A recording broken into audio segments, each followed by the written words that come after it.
కేంద్ర మంత్రి బండి సంజయ్ సీఎం రేవంత్ రెడ్డిపై కాంగ్రెస్ పార్టీపై చేసిన వ్యాఖ్యలను భువనగిరి ఎంపీ చామల కిరణ్ కుమార్ రెడ్డి ఘాటుగా స్పందించారు. బీజేపీ రాష్ట్ర అధ్యక్షుడిగా బండి సంజయ్ సాధించలేనిది రేవంత్ రెడ్డి పీసీసీ అధ్యక్షుడిగా బీఆర్ఎస్ ను గద్దె దించి సాధించారని, అదే అసలైన గేమ్ చేంజర్ అని చామల కౌంటర్ ఇచ్చారు. బీజేపీ అధ్యక్షుడిగా బండి సంజయ్ చేయలేని పనిని రేవంత్ రెడ్డి టీపీసీసీ చీఫ్ గా ఉండి బీఆర్ఎస్ ప్రభుత్వాన్ని ఓడించారని ఎంపీ చామల గుర్తు చేశారు. బీజేపీ బీఆర్ఎస్ రాష్ట్ర ఒప్పందం, బీఆర్ఎస్ అవినీతిపై సీబీఐ విచారణ ఎందుకు కోరడం లేదని ప్రశ్నించిన ఆయన బీజేపీ బీఆర్ఎస్లు ఒకటేనని ప్రజలు అనుకుంటున్నారని విమర్శించారు. బండి సంజయ్ గారు సోనియా గాంధీ గారికి భారతదేశ సాంప్రదాయాలు, భారతదేశ చరిత్ర, భారతదేశంలో ఉన్నటువంటి ప్రజల అవసరాలు, భారతదేశంలో ఉన్నటువంటి ప్రజలకు ఈరోజు ఏం అవసరం అన్న విషయం తెలుసు కాబట్టి సోనియా గాంధీ గారు యూపీఏ చైర్మన్గా ఉన్నప్పుడు ఈరోజు మీరు ఒక సెంట్రల్ మినిస్టర్గా తెలంగాణ రాష్ట్రంలో ఒక ఎంపీగా గెలవడానికి కారణం ఎవరో తెలుసుకో. వెనుకకెళ్ళి నువ్వు గెలిచిన గడ్డ కరీంనగర్ మీదకెళ్ళే 2007లో సోనియా గాంధీ గారు తెలంగాణ ఇస్తా అని చెప్పింది కాబట్టే ఉన్న ఎంపీలల్లో 50% కంటే ఎక్కువ మంది వద్దన్నా ఆంధ్రప్రదేశ్కి సంబంధించిన వాళ్ళు తెలంగాణ ఇచ్చింది. ఆమె పుణ్యాననే ఈరోజు మనమందరం కూడా ఒక రాష్ట్రానికి, ప్రత్యేక రాష్ట్రానికి ఎంపీలుగా, లీడర్లుగా ఎదిగినాం. ఇప్పుడు ఆమె సాంప్రదాయం గురించి మాట్లాడాల్సిన అవసరం లేదు, నీకు ఆ స్థాయి లేదు. నేను ఇంకొకటి చెప్తా. 2014 నుంచి అధికారంలో ఎవరు ఉన్నారు సెంట్రల్లో? కేసీఆర్ ఈ రాష్ట్రానికి ముఖ్యమంత్రి అయిన మొదటి రోజు నుంచి ప్రధానమంత్రి నరేంద్ర మోడీ గారు సెంట్రల్లో ప్రైమ్ మినిస్టర్గా ఉన్నాడు. మీ స్నేహితుడు మీతో పాటు కిషన్ రెడ్డి గారు సెంట్రల్లో అధికారంలో ఉన్నారు. ఆయన కూడా ఈ రాష్ట్రానికి అధ్యక్ష పదవి చేసిండు. ఆయన తర్వాత మీరు అధ్యక్ష పదవి చేసిర్రు. మరి 2023లో మిమ్మల్ని అధికారంలోకి రాకుండా ఆపిందెవరు? 2018లో మిమ్మల్ని అధికారంలోకి రాకుండా ఆపిందెవరు? మీ మీద ప్రజలకు, మీ పనుల మీద, మీ చిత్తశుద్ధి మీద నమ్మకం లేదు కాబట్టే తెలంగాణలో మీతో పాటు మీరు రాష్ట్ర అధ్యక్షునిగా బీజేపీలో ఉన్నప్పుడు రేవంత్ రెడ్డి గారు పీసీసీ ప్రెసిడెంట్ ఉంటే ఆయనను నమ్మి ఓట్లేసిర్రు. కేసీఆర్ మీద నమ్మకం కోల్పోయింది వాస్తవమే.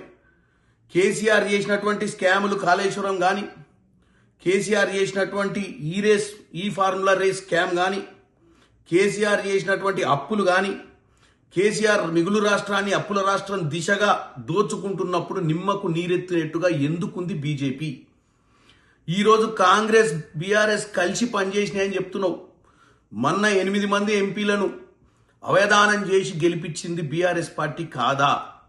ఒక్కసారి నీ పార్లమెంట్ నియోజకవర్గంలో సిరిసిల్ల, సిద్దిపేట, కొన్ని నియోజకవర్గాలల్లో చుట్టుపక్కల ఆ ప్రాంతంలో నీ పార్లమెంట్లో ముఖ్యంగా అసెంబ్లీ ఎన్నికలలో ఓట్లు బీఆర్ఎస్కి ఎన్ని వచ్చినాయి? మరి మా ఓట్లన్నీ నీకెందుకు పడ్డాయో ఒకసారి ఆలోచించాలి. మీరు మ్యాచ్ ఫిక్సింగ్ చేసి ఎట్టి పరిస్థితిలో 10 ఏళ్లలో దోచుకపోతుంటే కూడా నిమ్మకు నీరెత్తినట్టుగా ఉండి ఇంటర్నల్ మ్యాచ్ ఫిక్సింగ్ చేసింది మీరు. ఈ రాష్ట్రంలో మీరు అధికారంలోకి రావాలని పగటి కళలు గలాల్చిందే. ఎందుకంటే మేమేం చేస్తున్నాం అనేది ప్రజలు చూస్తున్నారు. మేమేమి ఎంక్వైరీలు పెట్టినాము, ఏం చేస్తున్నాము, వాళ్ళు చేసిన తప్పిదాలను ప్రజల మధ్యనకి ఎలా తీసుకొస్తున్నామో చెప్పినాం. ఇవాళ రాష్ట్రంలో అధికారంలోకి వచ్చినాక మేము ఇచ్చిన గ్యారంటీలు ఇస్తున్నామా లేదా మీరు చెప్పాల్సిన అవసరం లేదు. ఇవాళ ఇంద్రమ్మ ఇల్లులు కానీ 2014 నుంచి 2023 సమయంలో ఒక్కరోజు కూడా రుణమాఫీ చేసిన దాఖలాలు లేవు బీఆర్ఎస్ పార్టీ. 22 లక్షల కోట్లు, 22,000 కోట్లు, 21 లక్ష మందికి మేము రుణమాఫీ చేసినాం. 20,000 కోట్ల రూపాయలతోటి 21 లక్ష మందికి. మరి బండి సంజయ్ గారు మరి ఆ రైతులకు రుణమాఫీ అందిందా లేదా? రైతులు ఒప్పుకోవాలి. యథావిధిగా రైతు భరోసా వేస్తున్నాం, మహిళలకు ఉచిత బస్సు ఇస్తున్నాం, ఇవాళ ఇంద్రమిల్లులు కట్టిస్తున్నాం, ఇవాళ చెప్పని చాలా స్కీములు చేస్తున్నాం. బోనస్ ఇస్తున్నాం 500 రైతులకు, వరి పండించిన వారికి. మరి ఇంకా ఏం చేయాలి? అప్పుల రాష్ట్రంగా మార్చిన రాష్ట్రంలో జీతాలు ఇవ్వని పరిస్థితుల్లో మేము అధికారంలో వచ్చినాం. దీనికి కారణం మీరు అధికారంలో ఉండి నిమ్మకు నీరెత్తినట్టు ఒక్కరోజు కూడా రాష్ట్రాన్ని కాపాడే ప్రయత్నం చేయలేదు. చివరికి ఈరోజు మీరు ఏం చెప్తుర్రు? డబుల్ ఇంజన్ సర్కార్ వస్తేనే మేము రాష్ట్రాన్ని బాగు చేస్తాం. పక్క రాష్ట్రంలో చంద్రబాబు నాయుడు మానం తాకట్టు పెట్టిండు కాబట్టే ఆయనకు ఎక్కువ నిధులు ఇస్తున్నాం. ఇక్కడ మీరు ప్రజలు కాంగ్రెస్ కోటేసిరు కాబట్టే మేము మీకు నిధులు ఇస్తలేం. 100 సార్లు ముఖ్యమంత్రి ఢిల్లీకి వచ్చి బతిలాడినా మోకరిల్లినా మేము ఇయ్యం. ఇదా మీరు చెప్పేది? ఇదే కదా మీరు చెప్పేది? అంటే మీరన్న అధికారంలో ఉండాలి, బీఆర్ఎస్ అన్న అధికారంలో ఉండాలి, కాంగ్రెస్ ఉండొద్దనే కదా మీరు మ్యాచ్ ఫిక్సింగ్. ఇప్పుడు కాంగ్రెస్లో అధికారం ఉంది, నిధులు ఇస్తే ఓఆర్ఆర్, మెట్రో, మీసు ఈ ప్రాజెక్ట్ని చేసి రాష్ట్రాన్ని బాగు చేస్తామన్న భయంతో మళ్ళీ బీఆర్ఎస్ అన్న అధికారం రావాలి, బీజేపీ అన్న అధికారం రావాలని కలలు అనుకుంటా మాకు నిధులు రాకుండా చేస్తున్నట్టు క్లియర్గా మీరే చెప్తుర్రు. డబుల్ ఇంజన్ సర్కార్ ఉంటే తప్ప ఈ దేశంలో ఏ రాష్ట్రం బాగుపడదు. లేదా చంద్రబాబు నాయుడు లెక్క తాకట్టు పెట్టాలి ప్రజలు, ఆయన కోట్లు వేస్తే బీజేపీకి ట్రాన్స్ఫర్ చేసి ఇలా 18వ లోక్సభను కాపాడే చంద్రబాబు నాయుడు గారు.